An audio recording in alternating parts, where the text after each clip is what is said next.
नागपुर के Mankapur police थाना अंतर्गत एक युवक की हत्या होने की वारदात सामने आई है। पुलिस द्वारा मिली जानकारी के मुताबिक आरोपी मनोज राजूरकर और उसके पिता एकनाथ राजेंद्र राजूरकर की पहचान मृतक राकेश गमे के साथ थी और आरोपी मनोज और मृतक राकेश यह दोनों दोस्त थे और अपने घर राकेश को शराब का सेवन करने अक्सर बुलाया करते थे।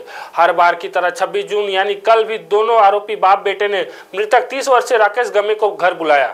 इसके बाद शराब पीते वक्त मृतक और मनोज के बीच विवाद हुआ। इस विवाद में आरोपी बाप बेटे ने मिलकर राकेश के सिर पर ईंट और लकड़ी से वार कर मौत के घाट उतार दिया।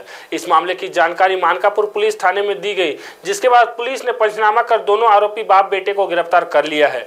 पुलिस आगे की जांच कर रही है।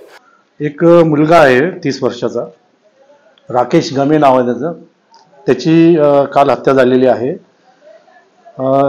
आरोपी मनोज राजूरकर आणि त्याचे वडील एकनाथ राजूरकर हे दोन आम्ही अटक केलेले आहेत। मनोज राजूरकर आणि राकेश गमे हे म्हणजे मृतक हे दोघेही मित्र आहेत आणि नेहमी ते याच्या घरी दारू प्यायला जायचे, म्हणजे दारू प्यायला बसायचे।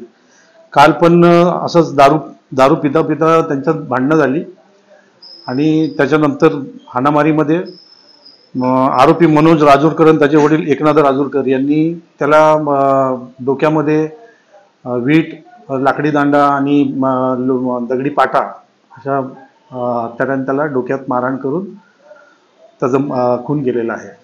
माहिती कंट्रोल रूमला ते जे आरोपी राहतात त्याच्यावरतीच त्याची बहीण राहते, मनोज राजूरकर याची म्हणजे एकनाथ राजूरकर याची मुलगी। तिने ते सगळा प्रकार बघून तात्काळ कंट्रोल रूमला फोन केला आणि कंट्रोलने मग कामाला कळवल्यावर आम्ही जाऊन घटनास्थळी गेलो आणि आरोपीला ताब्यात घेतलेला आहे। दोन्ही आरोपींना ताब्यात घेतले। हे दोघेही जे आहेत फर्निचरचं काम करत होते, मनोज राजूरकर आणि एकनाथ राजूरकर।